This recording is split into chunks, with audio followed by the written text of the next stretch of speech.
At its age, Spain stood as the world's first true global superpower. Its banners stretched across Europe, the Americas, Africa, and Asia.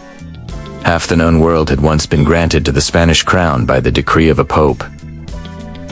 Its monarchs believed themselves both defenders of faith and guardians of civilization. Across 3 oceans, Spanish galleons carried silver, spices, soldiers, and phir. From the cold fields of Flanders to the distant islands of the Philippines, the empire seemed unshakable. Yet within a few short centuries, that same empire began to fade into scattered outposts and quiet ruins. Like every great power in history, Spain did not fall in a single day. Its collapse was the result of wounds, some slow, some sudden. It ate at its foundations. But what if history could be rewritten? What if Spain had a second chance? What if hindsight became a weapon strong enough to change destiny? Spain's decline began where all great declines do, with the economy. American silver made Spain rich beyond imagination, but it also poisoned the heart of its system. Prices soared, industries suffocated, and easy money replaced honest labor. Castile carried the tax burden alone, while nobles and clergy lived untouched. Loans piled up, and debt devoured the treasury like a fire that refused to die. And when plague struck, and the Moriscos were expelled, Spain lost the very workforce that kept its farmlands alive. It was an empire drowning in wealth, but starving in wisdom.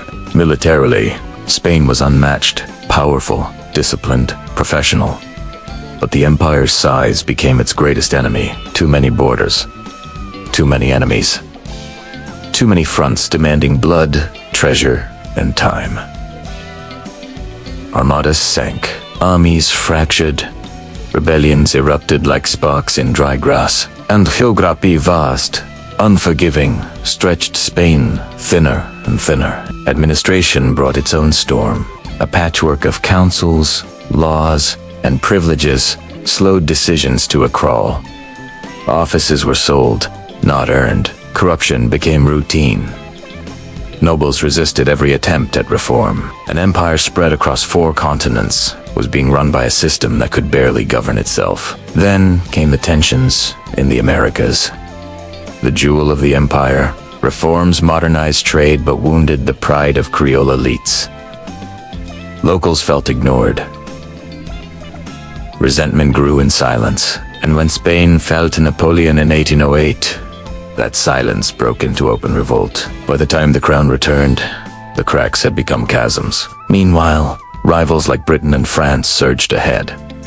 Their ships grew faster, their industries grew stronger, their influence spread like wildfire. Spain's treasure fleets were hunted, captured, scattered. The empire's lifelines were being severed one by one. Yet, history also reveals a different path. A path Spain could have taken, a path where the bleeding could be stopped, a path where the empire just might have survived. First, strengthen the economy.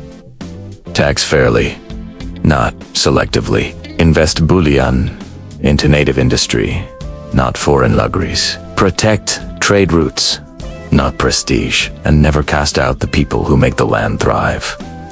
Second, reshape the military. Protect what truly matters. Let go of wars that costs more than they give. Modernize early. Strengthen local militias long before desperation forces the issue, and build fleets fast enough to outrun the world's rising powers.